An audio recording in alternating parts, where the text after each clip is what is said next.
श्री शिवाय नमस्तुभ्यम। प्यारे भक्तों, आज हम सुनेंगे 16 सोमवार की व्रत कथा। एक साहूकार था जिसके घर किसी प्रकार की कमी नहीं थी। उसको एक ही दुख था, उसके कोई पुत्र न था।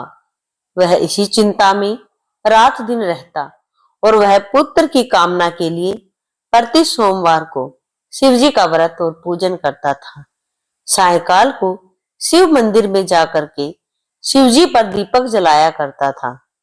उसके भक्ति भाव को देखकर एक समय पार्वती जी ने शिव जी महाराज से कहा कि यह साहूकार आपका अनन्य भक्त है और सदैव आपका व्रत और पूजन बड़ी श्रद्धा से करता है। इसकी मनोकामना पूर्ण करनी चाहिए। शिव जी ने कहा कि पार्वती, यह संसार कर्म क्षेत्र है।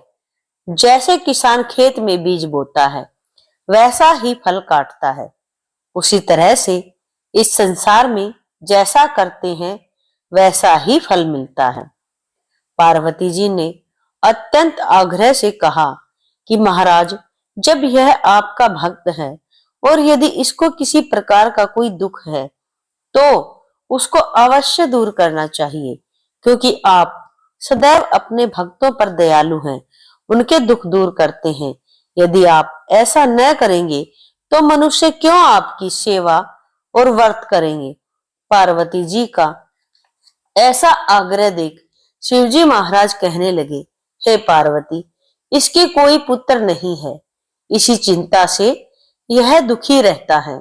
इसके भाग्य में पुत्र न होने पर भी मैं इसे पुत्र की प्राप्ति का वर देता हूं, परंतु वह केवल 12 वर्ष तक जीवित रहेगा।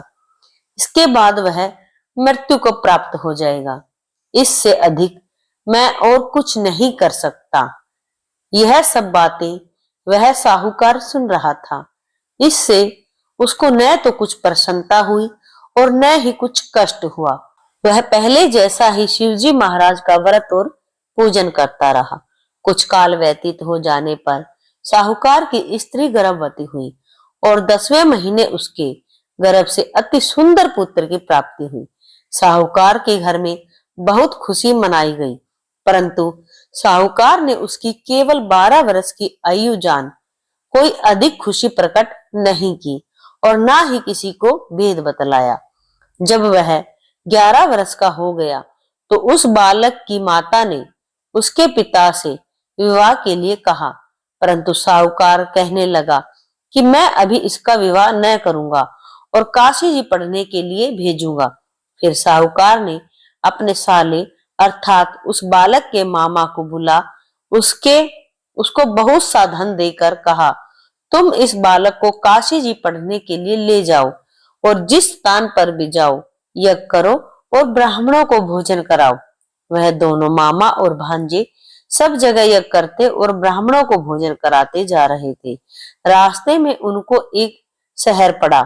उस शहर के राजा की कन्या का विवाह था और दूसरे राजा का लड़का जो विवाह कराने के लिए बारात लेकर आया था वह एक आंख से काना था। लड़का जो विवाह कराने के लिए बारात लेकर आया वह एक आंख से काना था। उसके पिता को इस बात की बड़ी ही चिंता थी कि वहां वर को देखकर कन्या के माता पिता विवाह में किसी प्रकार की अड़चन पैदा न कर दे। इस कारण जब उसने अति सुंदर सेठ के लड़के को देखा तो मन में विचार किया, क्यों ना दुकाव के कपड़े पहनाकर इसको विवाह के लिए ले जाएं। फिर उसको वर के कपड़े पहना तथा घोड़ी पर चढ़ा ढुकाव पर ले गए और बड़ी सरलता से सब कार्य हो गए। वर के पिता ने सोचा, यदि विवाह का कार्य भी इस लड़के से करा दिया जाए तो क्या बुराई है। ऐसा विचार कर लड़के और उसके मामा से कहा, यदि आप फेरों और कन्यादान का काम भी करा दे तो आपकी बड़ी कृपा होगी, हम इसके बदले में बहुत सा धन दे देंगे। उन्होंने इस बात को स्वीकार कर लिया और विवाह का कार्य भी बढ़िया ढंग से हो गया। परंतु जिस समय वह लड़का जाने लगा तो उसने राजकुमारी की चुनरी के पल्ले पर लिख दिया कि तेरा विवाह तो मेरे साथ हुआ है, परंतु जिस राजकुमार के साथ तुमको भेजेंगे वह एक आंख से काना है। मैं तो काशी जी पढ़ने जा रहा हूँ। उस राजकुमारी ने जब चुंदरी पर ऐसा लिखा हुआ पाया तो उसने राजकुमार के साथ जाने से इनकार कर दिया और कहा कि यह मेरा पति नहीं है, मेरा विवाह इसके साथ नहीं हुआ, वह तो काशी में पढ़ने गया है। राजकुमार के माँ बाप ने अपनी कन्या को विदा राजकुमारी के माँ बाप ने अपनी कन्या को विदा नहीं किया और बारात वापिस चली गई। उधर जब वह सेठ का लड़का और उसका मामा काशी जी पहुंच गए, वहां जाकर उन्होंने यज्ञ करना और लड़के ने पढ़ना शुरू कर दिया। जब लड़के की आयु 12 साल की हो गई तब एक दिन उन्होंने यज्ञ रचा दिया। तब लड़के ने अपने मामा से कहा, मामा जी आज मेरी तबीयत ठीक नहीं है। मामा ने कहा, अंदर जाकर सो जाओ। लड़का अंदर जाकर सो गया और थोड़ी देर में उसके प्राण निकल गए। जब उसके मामा ने आकर देखा कि वह तो मुर्दा पड़ा है तो उसको बड़ा दुख हुआ और उसने सोचा कि मैं अभी रोना पीटना मचा दूंगा तो यज्ञ का कार्य अधूरा रह जाएगा। अतः उसने जल्दी से यज्ञ का कार्य समाप्त कर ब्राह्मणों के जाने के बाद रोना पीटना आरंभ कर दिया। संयोगवश उसी समय शिव पार्वती उधर से जा रहे थे। पार्वती जी कहने लगी, महाराज कोई दुखिया रो रहा है, इसके कष्टों को दूर करो। तब शिव जी बोले, इसकी आयु इतनी ही थी सो भोग चुका। पार्वती ने कहा कि महाराज कृपया करके इस बालक को और आयु दो, अन्यथा इसके माता पिता तड़प तड़प कर मर जाएंगे। पार्वती जी के इस प्रकार बार बार आग्रह करने पर शिवजी ने उसको जीवन दान दिया और शिवजी की कृपा से लड़का जीवित हो गया। शिवजी कैलाश चले गए। वे उसी भांति यज्ञ करते हुए अपने घर को चल पड़े। रास्ते में उसी शहर में आए जहां उसका विवाह हुआ था।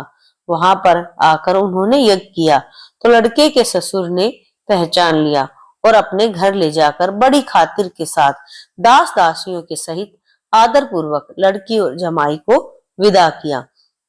जब वह अपने शहर के निकट आए तो उसके मामा ने कहा कि मैं पहले तुम्हारे घर जाकर सबको खबर कर आता हूँ।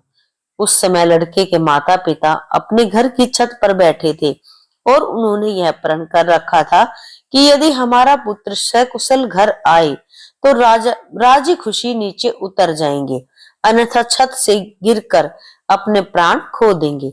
इतने में उस लड़के के मामा ने जाकर यह समाचार दिया कि आपका पुत्र आ गया है, परंतु उनको विश्वास नहीं आया। तब उसके मामा ने शपथ पूर्वक कहा कि आपका पुत्र अपनी पत्नी के साथ बहुत सारा धन लेकर आया है। तो सेठ ने खुशी से उसका स्वागत किया और वह खुशी खुशी रहने लगे। इस प्रकार जो भी इस कथा को पढ़ता या सुनता है उसके सभी दुख दूर होकर उसकी सभी इच्छाएं पूर्ण होती हैं। जय गौरी शंकर, उमापति महादेव भोले शंकर की जय।